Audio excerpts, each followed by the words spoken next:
Hello, I hope you're doing well. It's been a long time I haven't shot a tea tasting video, and this one will be a bit different. As you can see, I'm not on my usual tea table. I'm in Jingmai Mountain now, and as you can guess, I'm not far from the main road of Jingmai. Actually, I'm in a little shack, a little cabin that my brother-in-law built at the end of last spring. And so now we've been back in Jingmai for maybe just over a week now, and we're waiting for the tea is sprouting, but it's still raining a lot, so we've made a little bit of tea, but it's not a very good quality, and because of the almost like daily rain, it's pretty hard to have it dry. So I think we're still gonna wait for 1 or 2 weeks before really starting the season, the autumn season. It's rained a lot during the summer, and I think that's quite good because we really missed those heavy rains in Yunnan. There's been a drought for like 10 years now, so every bit of rain we can get is welcome, I think, for the groundwater and the soils. But yeah, so I'm in this little shack on the outskirts of Jingmai. It's actually just right next to our tea garden of Huangbo, from which we get some it's an ancient tea garden, and we add this tea garden in our gulan cake. It's a pretty strong garden here, pretty strong taste, lots of bitterness, quite different from the taste of Tapinjang. But it's our garden, so it has a special place in our heart. And so, yeah, we have a little, we had a little plot of land besides the garden, and there we raised chicken, and there was still quite some room, so my brother-in-law built that tiny house here. And now that we're back, I think we're gonna arrange it a little bit. I like to spend my afternoons here because it's very quiet, despite being by the side of the road. The cars don't disturb too much the tea sessions. And the thing is, here you can have really focused tea sessions because there is no electricity, there is no running water, there's only this fire and that big kettle. I got it new, and you can see that it's already got a kind of polish, you know.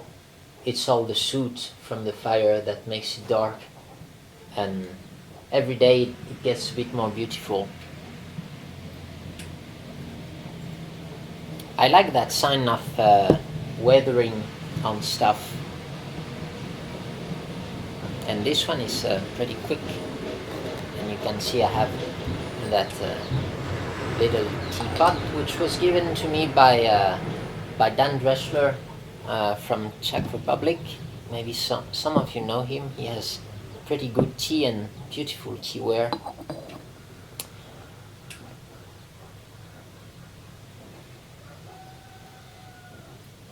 And I'm drinking my tea from Laos. And I chose this tea because it has a slightly smoky taste.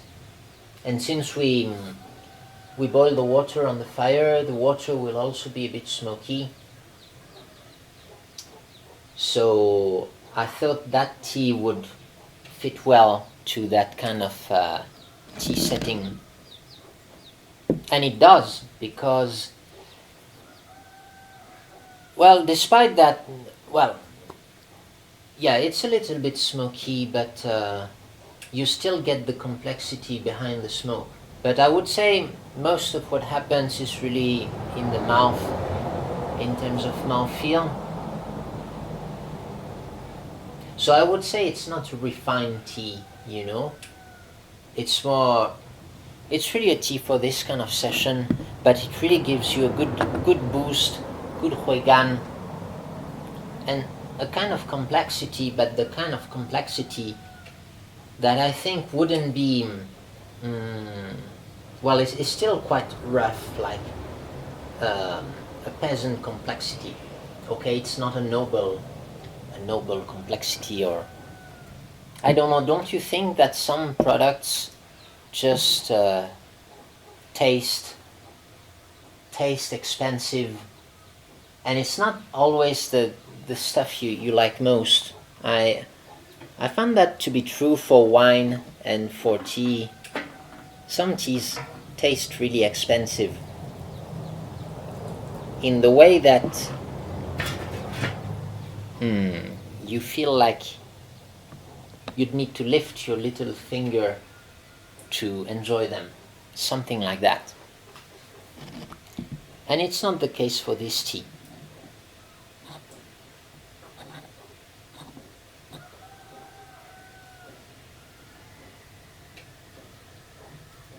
So when I'm here, I just like to take time, I don't bring my phone.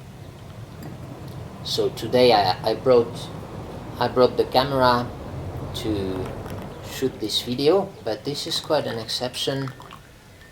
Usually I would just bring a book or nothing, just tea, and stay here for a couple of hours,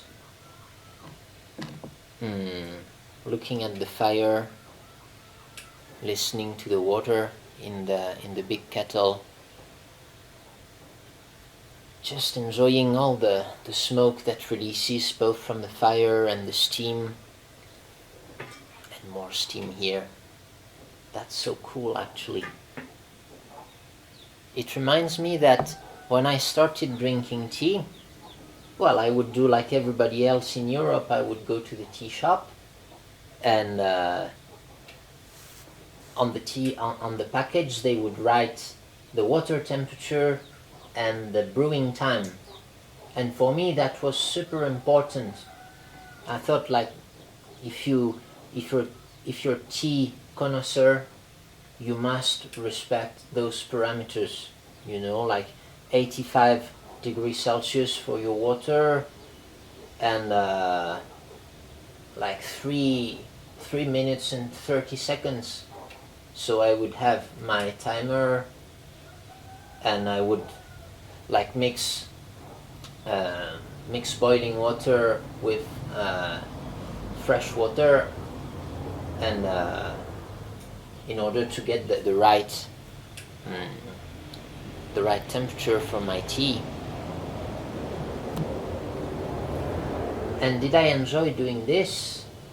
Absolutely, because at that time it seemed a little bit complicated, but not too much. And there's always a satisfaction in following some parameters, the feeling of doing things right. And probably as long as you can master it. And I'm sure many of you are very interested in doing technical stuff, or things that you find a little bit hard. So you have to focus in order to succeed. And when you do them right, you get that satisfaction because you focused well enough. So I can understand why tea beginners like to follow these parameters.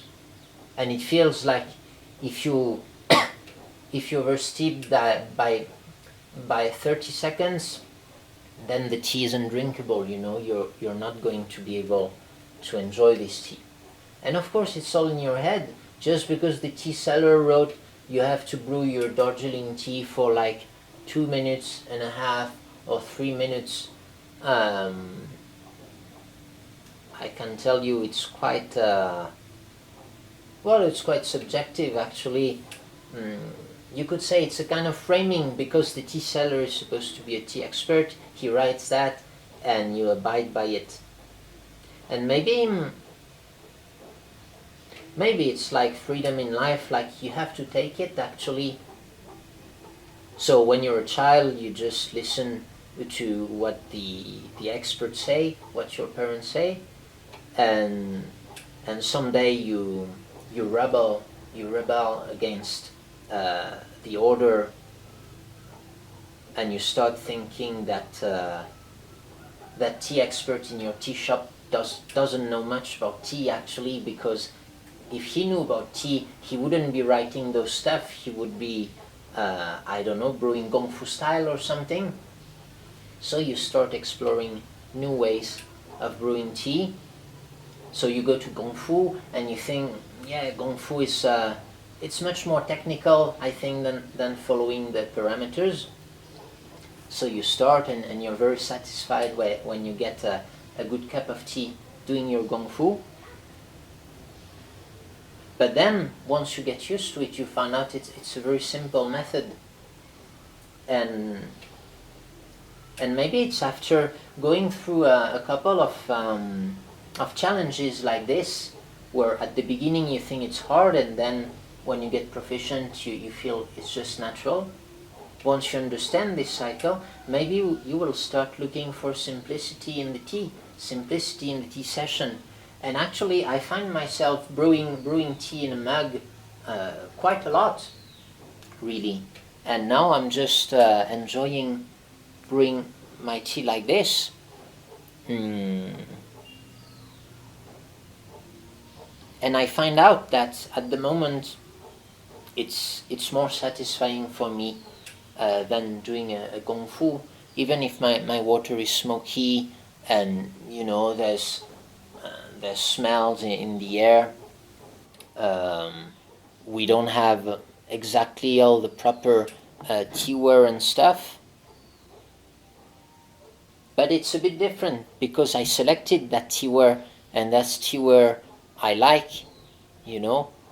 I like that little clay pot. It's quite ordinary. I bought it in a market in Monglian, like 50 kilometers from here, a small city. But I like it mostly because I bought it when I was on a good trip there, and that was cool. And you can see that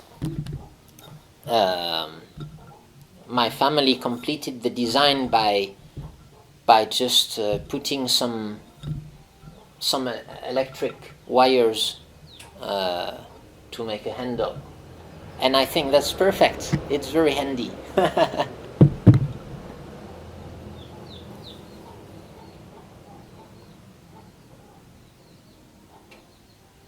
So currently that's where I spend my afternoons. I just take my tea and come here, light my little fire and enjoy my tea.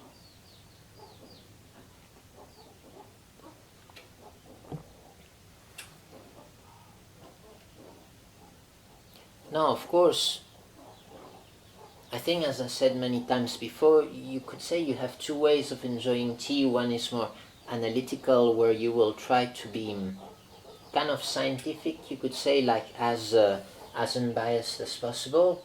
So that would be, well, for tea professionals, that would be right when maybe evaluating tea, really trying to find the best tea by taste.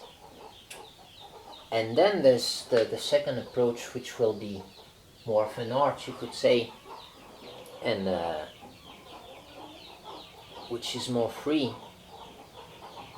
And I would say that's the one I recommend to most people because, well, you could say, yeah, there is a pleasure in evaluating tea. It's just a different kind of itch, than enjoying tea for what it is. And when I'm drinking my tea now, I'm not really judging it because I already bought it. And now I just enjoy it for what it is. I just try to get the best out of this tea.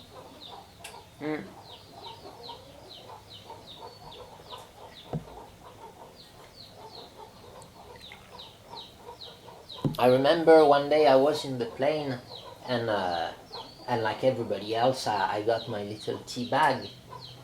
Is it a tea bag or no? I think they brew the tea directly.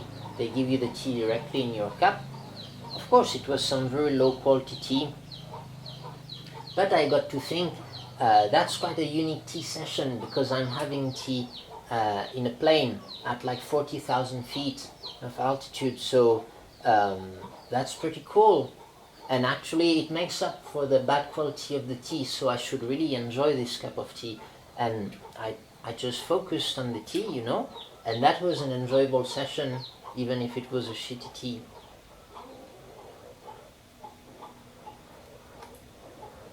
So, yeah, a lot of the enjoyment of tea is in the mindset. And just the same, I had really high quality, really expensive teas in an environment that wasn't really proper for my enjoyment of tea, and that means that I kind of wasted the tea because I was drinking it, and of course I could appreciate the objective quality, but really at that time I felt I would be better in my plain drinking my Lipton tea, even though that was some like 20 years old Iwu stuff, just because the environment wasn't right.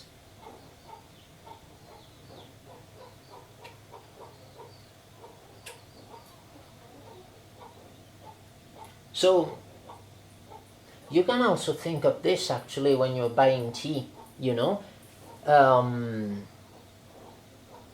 because sometimes I think some people buy expensive tea and enjoy it better than the same tea that was sold for cheaper. Just because they paid more for it, they will focus more. Or you can say that for a bottle of wine too. On the other hand, some people buy an expensive tea and they are more easily disappointed because they have higher expectations for the expensive tea. And I think that's also why I don't really buy super expensive tea like Lao Banzong, Mancong, Bingdao, because I'm worried that people will be disappointed actually by the taste. Because sure, you pay it maybe 10 times as much as Jingmai Gushu, but of course the experience is not 10 times better. If it's 20%, 30% better, it will be already pretty good. So I'm not prepared really to sell those expensive teas. Like the most expensive I've done so far is Lao Mana, because I think it's worth it, because I think it's really a different tea. Yeah, it's more expensive than other Gushu, but not too much. The price I think is still justified. But if you go beyond that, I would say even Iwu is a bit hard to sell because it's very, very expensive. Now I recognize it's really great tea and quite some unique character in Iwu, so yeah, I'll consider it really.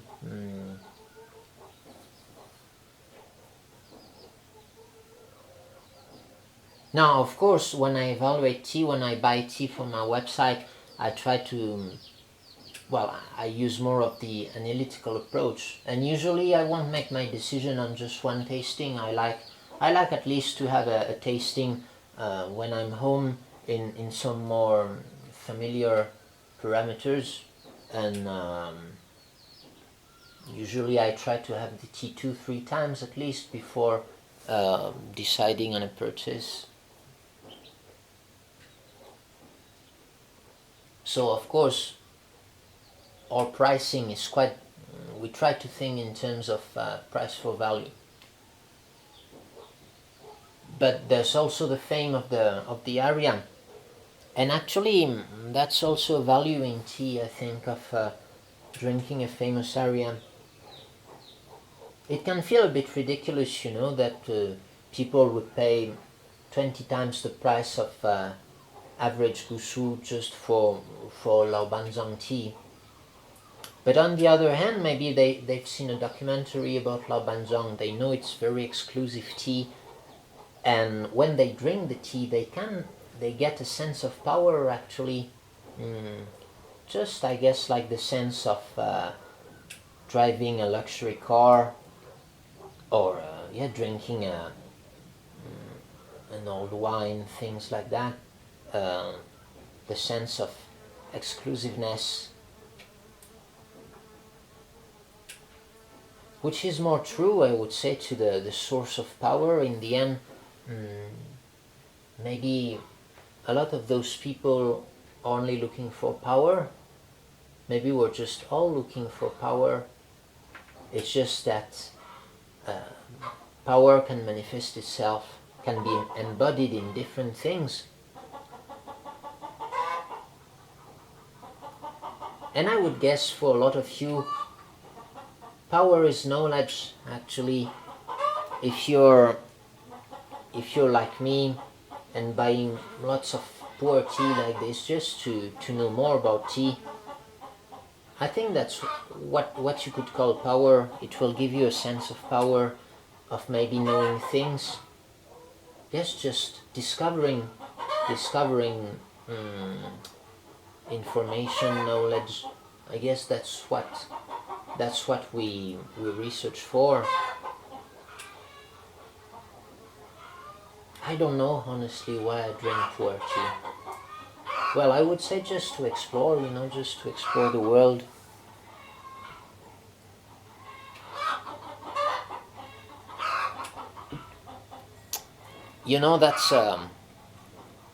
That's a tricky question. It's like when your wife or your girlfriend asks you, "Why do you love me?" Don't give an answer, because I don't know, if you say, "I love you because you're beautiful," like, "I love you because you're smart, because you're kind," well, it means you don't really love her, right? It means that there's just a kind of advantages to being with her. And for tea, it's the same, really. I can't really say why I love tea, because that's the phenomenon. This just happened. I can just feel that I enjoy drinking tea, looking for tea, talking about it, things like that. And as soon as I could point a reason why, then the charm would be broken.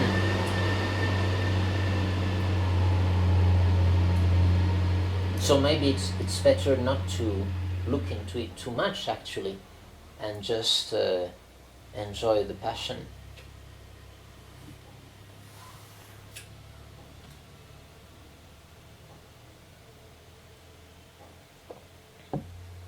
So you see, I think it's a good setting here, because I feel I'm more relaxed actually than behind my tea table in Pu-erh. I get some mild heat from the fire, and good warm inside from the tea. Both warm and refreshing, right?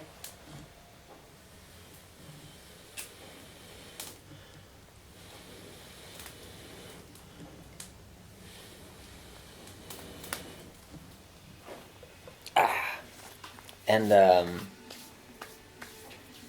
I feel at peace here. And I'm just next to the tea gardens. I hope you can visit us here.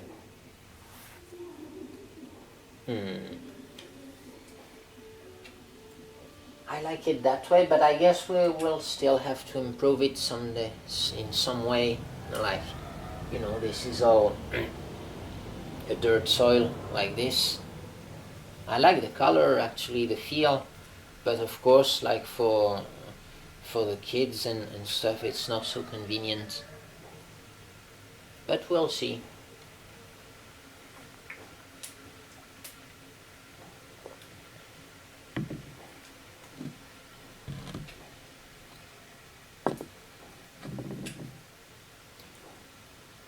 So, as you can see, I would say the main characteristic of this tea is that it makes me talk, and it's thanks to this tea that I can make this video, actually. Because, before drinking it, I wasn't really sure I was gonna shoot it.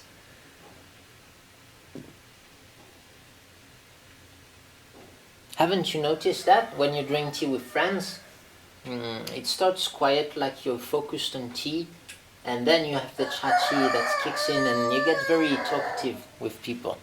I always say just like alcohol, but without the bad sides.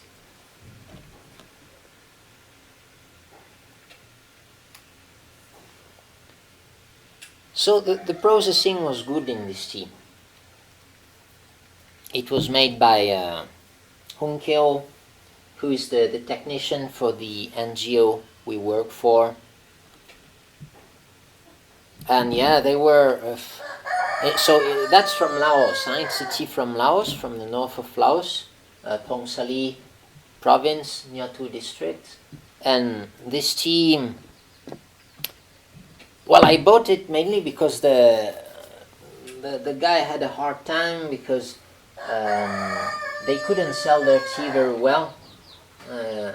Well, most of them couldn't sell their tea at all, actually, because the border was blocked. The border with China was closed because of the virus. So they just kept their tea at home. And so, in a way, I would say it's also good for them because it makes them realize that it's important to diversify. Well, I mean, to have several ways of selling the tea. Because at this time they have quite a good price thanks to reselling to EU. But I think it's a bit insecure. It's a bit insecure because at any moment the border could be closed. There could be a backlash against Laos tea farmers, and I don't know, either the Chinese farmers or the government wouldn't buy their tea anymore. So I think they have a good opportunity there, but it's good that they have a backup, a way, an alternate way of selling their tea.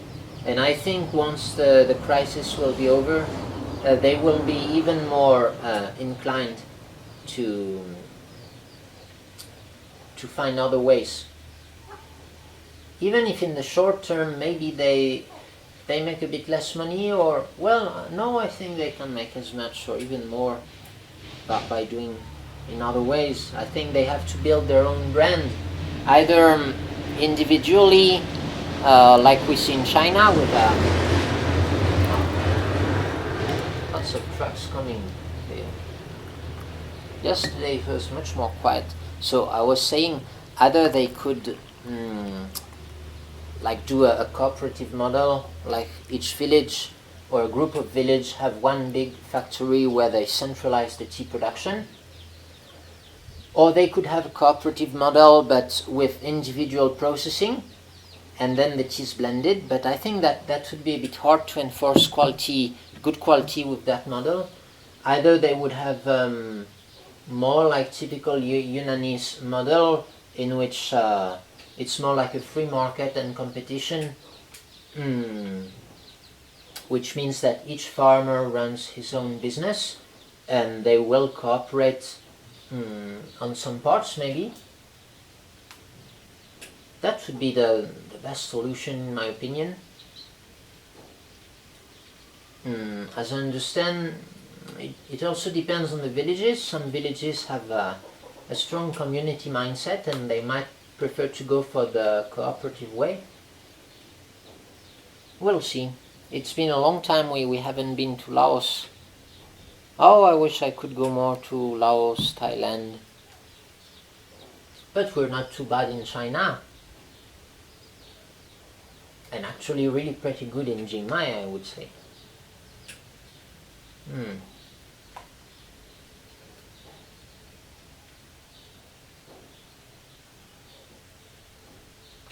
So this is from their ancient tea gardens.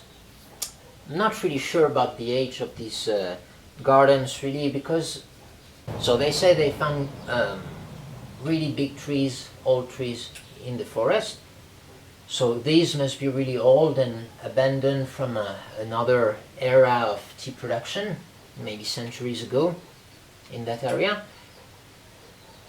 And then they said that like they replanted tea from maybe 2007. From 2005 on they started planting tea.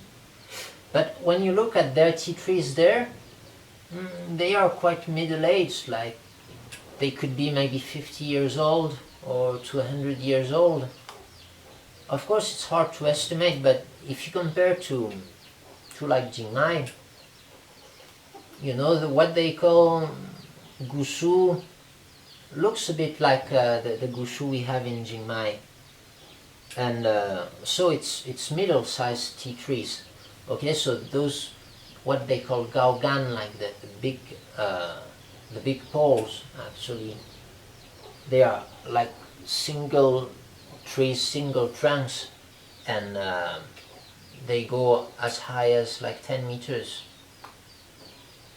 Now, their trees, this tea is made from trees that are maybe 2 to 3 meters high, something like that. But they definitely don't look as young as like 20 years old. And you can feel in the taste, they certainly have some age. And what I like in this tea is that you can feel the terroir. That tea has a good personality. Because I keep saying it's smoky, but it's not only smoky really. There's more complexity, and I think there is also something that's akin to smoke, but which isn't. A little bit like some Bulangshan areas also have that kind of smoky taste, but it's not smoke actually. It's more like a taste of due to the soil or something. So actually I really invite you to try this tea, because first, if you're sensitive to chachi, I'm pretty sure it will make you happy. You'll get decent, pretty good huigan here. And even the fragrance, as I said, it's not very refined, but I just keep drinking it. And that's why this tea has character, really. So that's the first tea from Laos that we sell, because I have a couple of teas from Laos at home, but I didn't sell them because I wasn't really satisfied with the taste. So if I sell this one, it's because I like it really. I'm satisfied, and I hope you will enjoy it.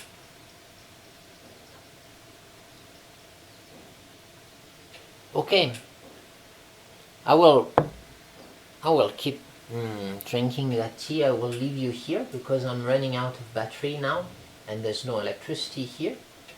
So it's gonna be the end. I hope you too at home have great tea sessions, even if you don't have the luxury of making a fire. I suggest you just try to change a little bit the way you drink tea. Just any twist is welcome, and you will feel that the experience is different. And that's pretty cool, because I like to talk about science, but don't forget that tea is also an art, especially when it comes to making and enjoying it. And it would be too bad to miss that. Okay, so goodbye. See you later.